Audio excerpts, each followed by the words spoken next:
everyone, welcome. My name is Breanne Willoughby-Brown. I'm the marketing manager for Canadian Fertility Consulting, Egg Helpers, and Sacred Surrogacy. And yeah, I'm very excited to be here and to talk to you all about the Canadian surrogacy option. I also have invited a lawyer, Alex McNabb. Hi. He's based out of Alberta, and he works in the area of fertility law and also is an intended father. So we like him, he's cool. So I'm going to talk to you a little bit about where you go from here. Over this weekend, you will have received a lot of different information about the process of building your family, and we would love to be part of that. So I'll talk for a little bit, Alex is going to talk for a little bit, and then we'll have some time for questions. If you do have any questions or specific issues that you would like to speak to me about, I'm here until 7 o'clock, so we can set up a time to chat a little bit more. If you are more interested in talking to someone from our egg donor program, I do have 2 representatives here from that program as well, who would be more than happy to meet with you afterwards. So why choose Canadian surrogacy? Obviously, we're great. There's an agency, there's a surrogate, there's a donor, there's a lawyer, there's someone for everyone, and your individual needs are what are most important. And you will find a team that will support you and work with you and will be the exact right fit for you. And there's a lot of really great service providers here this weekend. And so I hope that you've been able to talk to lots of people. Why are we good? Why are we the best? I think we are the best. I think I also have to say that. But we're very happy with our program. We have over 400 surrogates currently in our program. Our wait times are anywhere from 30 to 90 days to be matched with a surrogate. And the most amazing thing about Canadian surrogacy is that it is completely altruistic. So the women in our program for both surrogacy and egg donation are not financially compensated in any way for their journey, which is pretty amazing because it's a pretty big thing that they're embarking on and doing for something else, for someone else. And so that's pretty much the main difference. When you're looking at prices and cost, for a surrogacy and egg donation journey using a Canadian clinic, you're going to be looking at anywhere from $65,000 to $85,000 US dollars. If you're going to be using an American clinic, you're going to be looking at anywhere from $85,000 to $100,000 US dollars. And that will be from the very beginning stages right through until the end. That includes everything. So surrogates are reimbursed for surrogacy-related expenses based on receipts. So they have to provide receipts to our trust finance team. Our team goes through the receipts with a fine-tooth comb, and then they are reimbursed based on those allowable expenses. And that's the same with our egg donor program as well. So surrogates aren't losing money off of this, but they're definitely not making money off of this. And when we anonymously surveyed a group of 600 surrogates 2 years ago, 98% of them actually preferred that method. They would not want it to be compensated even if that was an option. And they enjoyed the way that the reimbursements were set out and how that made them feel about the process. And so I thought that that was pretty cool. I definitely did not think that that was how that was going to go or how that was what the result would look like.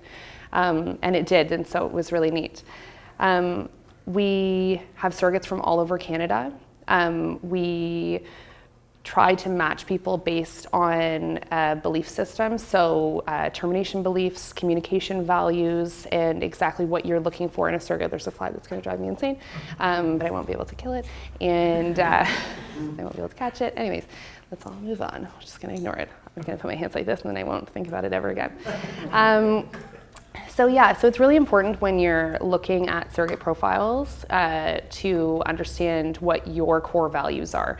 And those are things that you shouldn't change. You really want to have a child, and that's really important. But this is a long process, and this is someone you're going to have a relationship with for at least the next year and quite possibly the remainder of your life. And so you really want to make sure that you feel very safe in your choices. And part of the consultation that we will have with you, which is completely free, will give you an idea of what kind of things you should be looking for with that, with regards to communication values, how often you want to speak to the surrogate, how often you want photo updates, how often you expect communication after your child is born. And then we match surrogates with you based on those values. And it's really important. We've done the same intake process with our surrogates. So when surrogates apply to become a surrogate, they do a screening with one of our intake workers who goes through their profile, talks about their previous birth experiences, talks about their pregnancy experiences.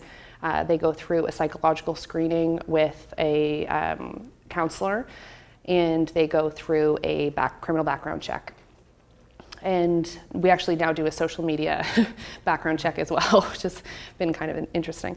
Once it's on the internet, it's there forever. So, but that's been kind of neat. And so we have this intake team that works with them and gets all of their different documentation and everything all together. And then we help them find the perfect intended parent, just like we're helping you find the perfect surrogate for you.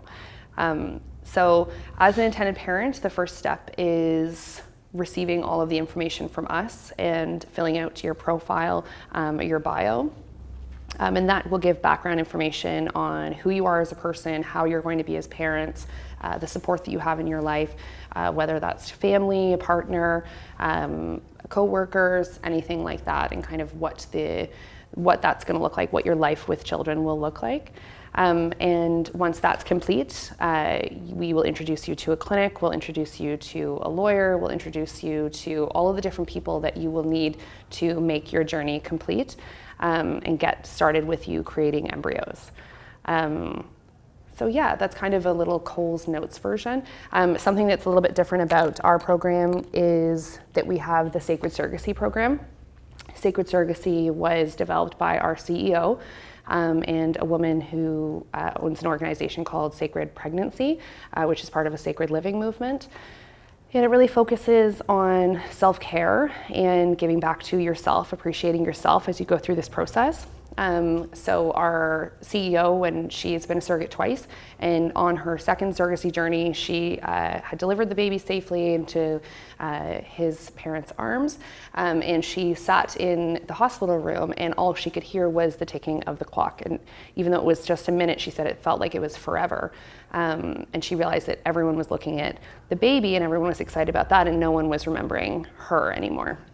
And for the last 9 months, she had been so important to these people, and now where was she going to go? And so Sacred Surrogacy is the answer to that. It's where you go. It's gives you something that when that clock is ticking and you're in that moment, that you realize you've really gotten something out of this journey. Not only have you given an amazing gift to amazing people, you've also given an amazing gift to yourself.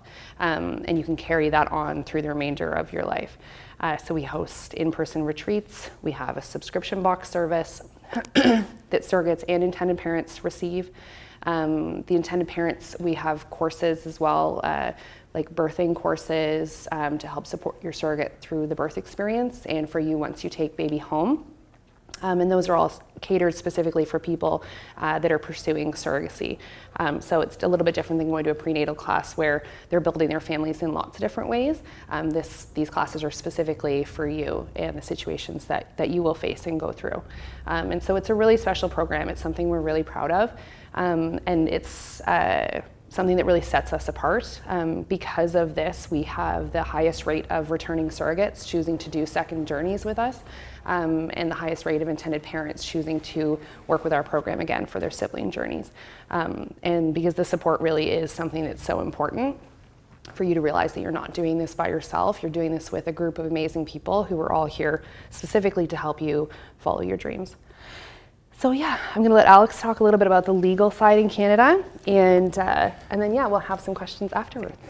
Hey everyone. So Canada is really a great option for you guys to consider for your surrogacy journey. In Canada, nobody cares if you're gay or if you're straight or if you're single or if you're a married couple or if you're not a married couple. Anybody has a right to have a family and has a right to have a child. So from a legal perspective, as Breanne's already mentioned, the big difference between the Canadian option and some of the other options available is that it's an altruistic model. You cannot pay your surrogate. So you can only reimburse out-of-pocket reimbursable expenses. Under the legislation that we have, currently there's no definition regarding what a reimbursable expense is. So the legal test that's been developed by council over the years is it's like a but-for test. So if the expense is directly related to the surrogacy, it's a reimbursable expense. Something like her mortgage payment or I don't know, her car payment or something like that, that has nothing to do with the surrogacy, so that could not be a reimbursable expense. So we have contracts that clearly delineate what those expenses are. There's 3 legal parts of the process, depending on that you may or may not be involved in. Number 1 is your actual egg donor agreement. So you would have, your first part would be to get your embryos created. So you're going to choose a donor, and you would have an egg donor agreement, and the donor would have her own independent legal advice with a separate lawyer. And then the next piece of the puzzle is your actual surrogacy agreement. That's a much more comprehensive document than your donor agreement, and it's going to deal with issues such as insurance and expense reimbursement and conduct during a pregnancy, and things that you might not necessarily want to talk about, but it's really important that you talk about it, like abortion and selective reduction, and releases of liability. Those are sort of like high-level issues that you're dealing with in your surrogacy agreement. The end stage process, from a legal perspective, is your parentage process. So depending on what province your baby is born in will dictate the legal processes available to you, but there are 2 options. There's a statutory declaration process and a parentage declaration process. The parentage declaration is an actual order of the court saying that the surrogate and the surrogate's partner, if she has one, are not parents of the child, and that you guys are the parents of the child. Statutory declaration is not a court order, it's a sworn document that's done a number of days after the birth, where you simply sign a document. All parties sign a document swearing that they went through a surrogacy and they followed the appropriate steps, and you guys are the parents. With either one of those documents, you're going to go to the vital statistics of the province that you're in to get a birth certificate. You can put both parties on the birth certificate, one party on the birth certificate. It simply depends on what your preferences are and the legal requirements of your returning state.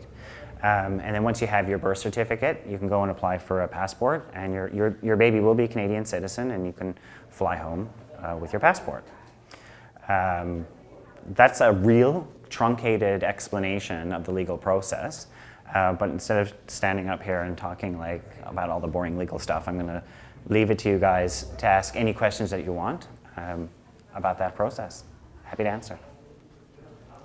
Do you have pre-birth orders in Canada? No, they're all post-birth. Surrogates can be compensated, but do you have to pay lost wages for them? Yes, it depends on the scenario. So if you have a surrogate who is working and she has to take time off work for the pregnancy, then she would be entitled to net lost wages. If she was put on bed rest for medical reasons and she was working, she would be entitled to net reimbursement of net lost wages. Generally speaking, there's employment insurance available to people that are working, so that would reduce the amount of money that you would actually be reimbursing them. But net lost wages is a reimbursable expense. Hi. Hi. Sorry, I've got several questions. So would that mean the child will be dual citizen? Is not going to be automatically an American citizen once you come home. So this is one thing that I didn't say, and it's really, really important that when you're dealing with surrogacy abroad that you do consult with, and I would actually consult with your lawyer here to ensure that any contract and legal documents are what you need in order to come home, and that it's not going to offend any of the laws in your home jurisdiction. But when you get home, your child's going to be Canadian, so then it's going to be incumbent upon you guys to speak to counsel here to for your baby to become an American citizen. They can have dual citizenship. How long would you need to be in Canada during that time? It's about 2 to 3 weeks. It depends on the health of your child. And Mm-hmm. So we recommend that intended parents arrive in Canada at 37 weeks of pregnancy, as long as everything is healthy and there doesn't seem to be any complications. And that'll give you enough time to get settled, get things organized, and get things set up. And then post-birth is about 2 to 3 weeks. One other thing I want to mention is that in Canada we have a universal healthcare system. So that's going to cover the health of your pregnancy.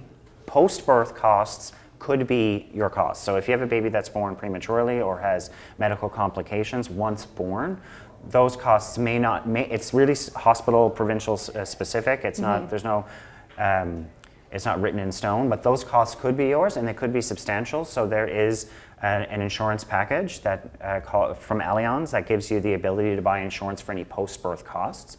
And we strongly recommend that you take that out. It's not a huge expense. It's about $3,000 to $4,000, I believe. Yeah, it's very reasonable. And the cost that you could be looking at post-birth, if your baby unfortunately is ill, could be quite substantial. What is your involvement with the surrogates throughout the pregnancy? My involvement? Not your involvement. Forgive me, the agency. So we create a real community for them. So they have continuous 24/7 online support. They also have a cell phone number to a support person that they can contact at any time. And even our CEO frequently hands out her cell phone number and is available at the drop of a hat. And so they're offered that support. They have 6 counseling sessions available to them at any time during their journey or up to a year postpartum with a certified counselor from another organization that they can talk to at any time. And we've never actually put a cap on that. So if someone did reach out and say they need to speak to someone, we would be more than happy to connect them with them. And then they have in-person retreats with the Sacred Surrogacy program. They have once a month events with local surrogates in their area. So this month they're doing movie nights. So they go to the movies. It's fully paid by CFC. They go to the movies. Last month they went bowling. And yeah, we get at our Sacred Surrogacy retreats 60, 70 surrogates to different retreats. And at those events, there's normally 15 to 20 women who get together. They have coffee nights. And then once they're members of those groups and they create friendships, even if they don't continue to be a surrogate for another journey, they're always members of our online support group, and they mentor newer surrogates, and we call it a sisterhood. They're friends for life. It's really amazing. So I'm here all day as well, if anybody has any questions after we're done here. Did you have another question? Yeah, I did. Hold on 1 second. I'm sorry. Oh yes. Why would? What's the motivation behind the surrogates choosing to sign on to your agency? Like, why would a surrogate who is not receiving compensation decide to embark on this journey? So a lot of times they will know someone who has been affected by infertility or is a member of a community where they can't traditionally have children on their own. And that's led them to choose surrogacy. A lot of women have enjoyed being pregnant, have enjoyed giving birth, but are done building their own families. And this is an opportunity for them to be pregnant and give birth and help someone else. I always like to think that Canadians are really friendly, really nice. And so this is really kind of the ultimate act of being able to do that. And it also is joining a community. It's not just them and their intended parents. It really is them. Everyone wants to be on the sports team and everyone wants to sit with, kids at lunch. And it really is kind of that as well, that they really get to be part of something that's much bigger than maybe they've had the opportunity to be part of before in their life. Yeah. And our surrogate, I can speak personally. My husband and I are a surrogate who are 7 weeks pregnant, so keep your fingers crossed for us. She just really she likes the relationship, right? It becomes a friendship, and I think that's rewarding for them. Right?